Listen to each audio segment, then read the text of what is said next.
You know before you even get into the thick of it that this relationship will not last, cannot last, and is not supposed to last for multiple reasons, not just because of the 24-year age difference between the man and the girl.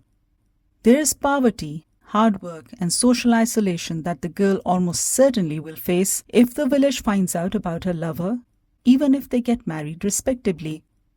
The 40-year-old Thorsten Henner, handsome, alcoholic womanizer, is a literal dead end because he will never change, never learn new things, and will never fit in anywhere other than his neglected and ruined fertile land. He has no direction nor spirit for anything other than the well-bred horses he keeps, the books he reads, the booze, and the rough sex. His farm is in shambles, his wife has left him, his 90-year-old grandmother is dead, and he believes himself to be an outsider just like his mother was, and is generally prone to morose ambiguity. Maria Bergman, the 16-year-old girl from divorced parents, has no sunny future with Henna. But the book and the film make you wish they would, for a few summers at least.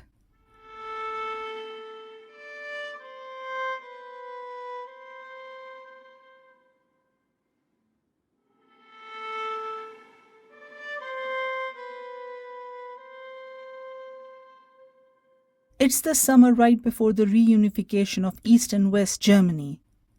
It's the summer of 1990, set in an East German village where time has stood still, which can be seen as either a blessing or a place where dreams go to die.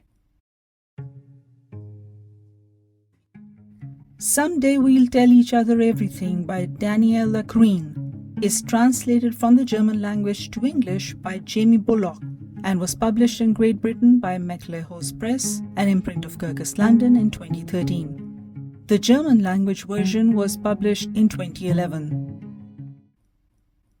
The book has been adapted as a film directed by Emily Atef.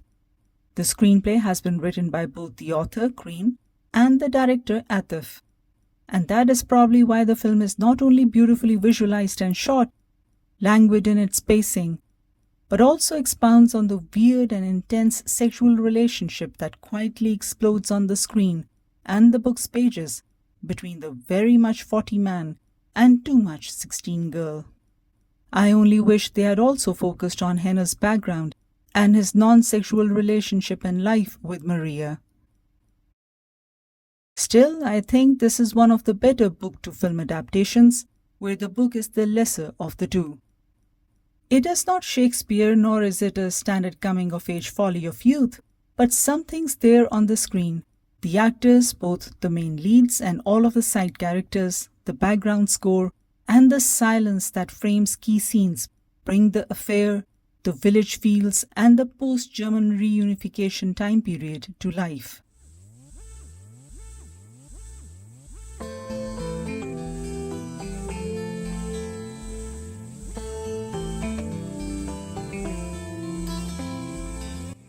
I've seen the old man underage girl trope used more frequently in Japanese dramas than anywhere else. This is just my observation, not a fact set in stone. And the more memorable, or should I say bewildering, J-drama with this trope was the one from the 90s, in which a train station's attendant runs off with the wife of a rich man, who brings her 9-year-old daughter along for the ride. The rich man hunts for them while they hide, and then the wife dies. The boyfriend goes to jail, and when he's out after a few years, the daughter of his lovers, who is now 16 or 19, is waiting for him at the train station.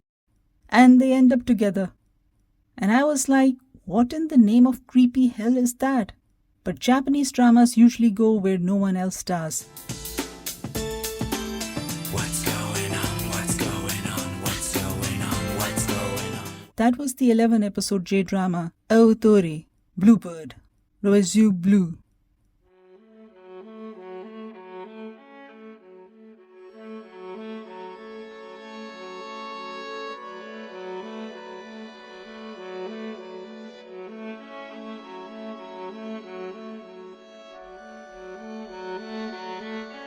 Here, Maria Bergman is a directionless girl. Her father was never around, citing work as an excuse to always be away from home, as she recalls on pages 108 to 113. with a miserable, lonely mother whose misery and loneliness only grew once the husband left for good. He does leave the wife and daughter a house in town, and Maria's mother lives with her in-laws in that house. In May of 1990, the year that the events of the story take place, Maria goes to live at her boyfriend Johannes' family farm in the village because she has an unhappy home life. The village is a character in the book. Nothing dramatic happens there. People from the nearest town often visit just to have a quiet walk. The boyfriend's family farm is called the Brindles farm. It is separated from Henna's farm by a road and railway tracks. These two are the biggest farms in the village. While the Brindles raise sheep, cattle, chickens, and fruit and vegetable produce, and convert the store next to their kitchen into a thriving small shop, Henner has let the farm go to disarray, only concentrating on the well-bred horses he keeps. Everyone around Maria is growing, changing, or otherwise moving. The Brindles have big plans for business expansion by getting more land on lease, even from Henner, to grow crops and fruit trees, to get more cattle and process the milk yield into butter and cheese. Maria's boyfriend, Johannes, is passionate about photography and plans on joining an arts college in a big city. She, on the other hand, has stopped studying and may have to repeat 10th grade. He is 2 years older than her and is in the 12th grade. Her job prospects range from working as a waitress at the local tavern, leaving with her mother for another city, or getting married to some farmhand. I believe Maria would have stayed with Henner despite his warnings about social disapproval and certain isolation, and she would have lived the hard life on a farm with a mercurial man in the second stage of his life. Pages 165 to 181 give a glimpse of what their life together would have been like.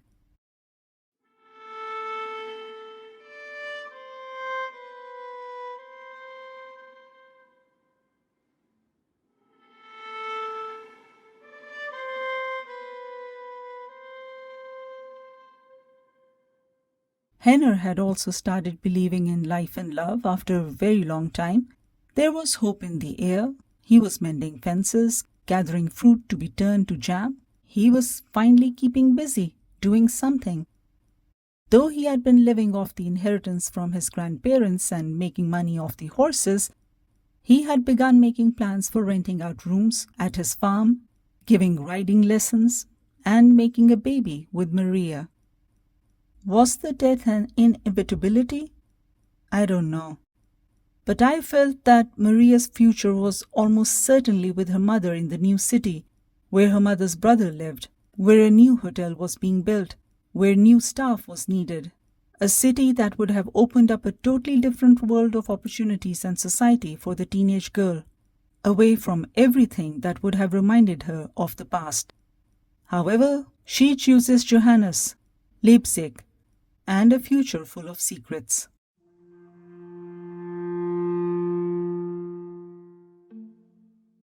Those are my thoughts on Someday We'll Tell Each Other Everything.